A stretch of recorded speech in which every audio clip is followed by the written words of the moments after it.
Sorry वीर, अगले chapter का title.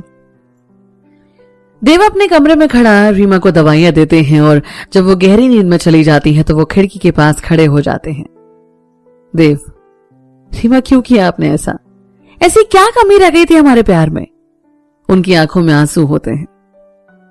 देव, पता है आज तक हमने ये बात कभी नहीं कही तुमसे, पर जब हमारे पापा ने हमारी रावी से जब शादी करवाई थी तो हम बड़े गुस्से में थे और नफरत थी हमें रावी से, पर जाने ऐसा क्या हो गया था कि हम धीरे धीरे रावी से प्यार में पड़ गए और फिर एक रात जो नहीं होना चाहिए था वो हो गया।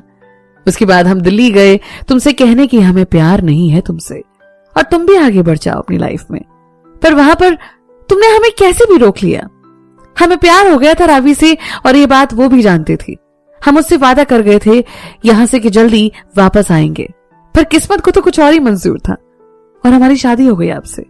पता जब वीर के जन्म की बात पता चला था ना तो हम बहुत खुश हुए थे और उसे दौड़कर अपनी गली से लगाना चाहते थे, पर यह सोचकर हमारे कदम रुक गए कि वहां रावी और वीर के पास सभी हैं, पर तुम्हें हम अकेला नहीं छोड़ना चाहते थे। फिर जब हम गांव गए तो रावी इस सदमे को बर्दाश्त नहीं कर पाए और हम उसे अपने किए की माफी भी नहीं मांग पाए और वापस दिल्ली आ गए। पता है 20 साल तक हमसे वीर दूर रहा था और हमने हर पल उसे देखना चाहा, पर हर बार खुद को रोक लिया था। जब वो हमें पटना में मिला ना, भागकर उसे गले लगाना चाहते थे, पर एक बार सिर्फ, फिर तुम्हारी वजह से खुद को रोका हमने। काश हमने तुम्हें सारी सच्चाई पहले ही बता दी होती तो उस बच्चे को ये दिन नहीं देखने पड़ते। हमें भी बहुत प्यार है वीर से, पर हर बार खुद को रोका है सिर्फ और सिर्फ तुम्हारी वजह से। और तुम्हारे मन में इतनी नफरत, इतना गुस्सा क्यों? आखिर क्यों? ऐसा क्या कर दिया उसने तुम्हारे साथ जो इतनी नफरत हो गई तुम्हें उससे? तुमने हमसे जब भी बात की उसे नाजायज कहा और हर बार हमें तकलीफ हुई, पर फिर भी सिर्फ तुम्हारी खुशी की वजह से हम चुप रहे और देखो हमारी चुप्पी ने सब बर्बाद कर दिया। हमें खुद पर शर्म आ रही थी। हम क्यों चुप रहे आज? रीमा, आपने बहुत गलत किया, इतना कि आप कुछ ठीक नहीं कर सकते हम, और उसका नतीजा यह है कि हमसे हमारे दोनों बेटे और बेटी दूर हो गए। वो अपनी आंखों में आंसू लिए खड़े रहते हैं। श्रुति गेट पर खड़ी बस वीर को निहार रही थी। पीहू बोले, आइए मामी बैठिए हमारे साथ। वीर, हाँ आओ श्रुति बैठो। श्रुति फिर आकर वीर के बगल में बैठ जाती है। रिया बोली, पता है चाची, चाचू हमें आज शाम में ना घुमाने ले जाएंगे। वीर, क्या रिया, आपने हमारा सीक्रेट बता दिया, हम नाराज हो जाएंगे आपसे। दक्ष, क्या तू भी ना रिया? पीहू, कोई बात नहीं दक्ष, अब शाम में चलेंगे ना मामू के साथ, तब तो पता चलेगा ही ना सबको, तो अभी पता चल जाए। वीर फिर सब बच्चों के संग बस हंसी मजाक करता रहता है। शाम के वक्त वीर बड़े पापा, नयन और बाकी सभी बच्चों को लेकर घूमने निकल पड़ता है।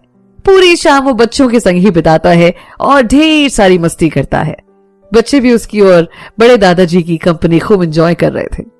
वहीं घर पर रोहित बोला, कुछ बात हुई क्या वीर से? श्रुति, नहीं, वो बच्चों के संग बैठा था तो कुछ बात नहीं हो पाई। रोहित, ये इतना कैसे बदल गया? इस पर तुझे से कोई फर्क ही नहीं पड़ रहा।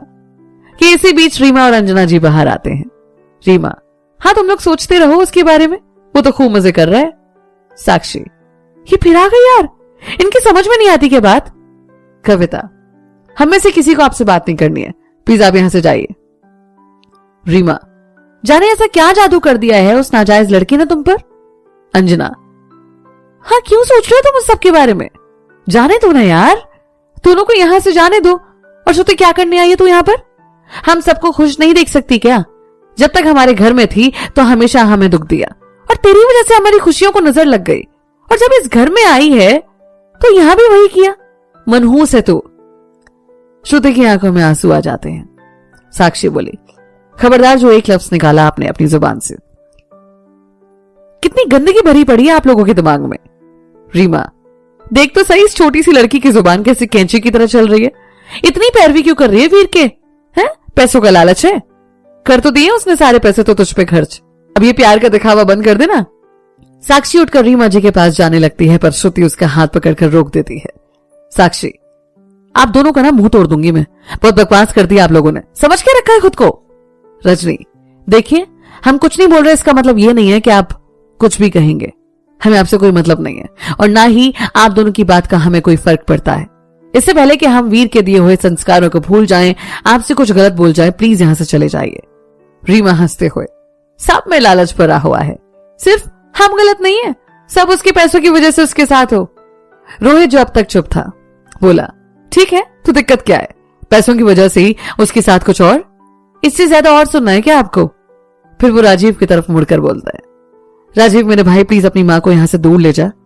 राजीव बोला, रोहित एक बार में बात समझ नहीं आती क्या तेरे? ये मेरी माँ नहीं है, मेरी माँ मर चुकी है मेरे भाई, मैं अनाथ हूं, कोई रिश्ता नहीं है मेरा, और खुद पर शर्म आ रही है कि मैंने इनकी कोख से जन्म लिया। और रोते हुए बैठ जाता है। अंजना, राजीव बेटा कैसी बात कर रहे हो, उस नाजायज लड़के के लिए अपनी माँ से रिश्ता तोड़ रहे हो? प्रीति, देखिए आप लोग अब अपनी लिमिट्स क्रॉस कर रहे हैं, सभी आपकी इज्जत कर रहे हैं, इसका मतलब ये नहीं कि आप लोग कुछ भी बोलेंगे। रीमा बोली, हाँ तू तो बोलेगी ही, क्योंकि वीर के यहां ना होने का मतलब है कि सारी जायदाद तेरी हो जाएगी। इसी बीच बड़ी मां आकर रीमा को एक चाटा खींच कर मारती है। बड़ी मां बोली, बस रीमा, बस इससे ज्यादा कुछ नहीं, ठीक है ना? और उसे और अंजना को लेकर जबरदस्ती खींचकर एक कमरे में ले जाती है। कुछ देर बाद देव और संजय जी आते हैं और हॉल में आकर देव बोले, हमें माफ कर दीजिएगा आप लोग, और वीर से भी कहना हमें माफ कर दे। कोई कुछ नहीं बोलता। संजय जी बोले, श्रुति मेरे बच्चे मुझे माफ कर दो, सब हमारी गलती है। पर श्रुति की आंखों में आंसू होते हैं और कुछ नहीं बोलती। संजय जी बोले, हम दोनों रीमा जी और अंजना जी को लेकर आप सब लोगों से दूर जा रहे हैं। हमने जिंदगी भर साथ निभाने का वादा किया था उनसे, और कैसे भी हो वो लोग, हमें उनका साथ देना होगा। बस आप सभी से निवेदन है कि माफ कर दीजिएगा हमें। और कुछ देर में ही दोनों रीमा और अंजना को लेकर वहां से निकलने वाले होते हैं, और चारों हॉल में सबके पास इकट्ठे होते हैं कि तभी वीर बाकी सबके साथ वहां पर आ जाता है।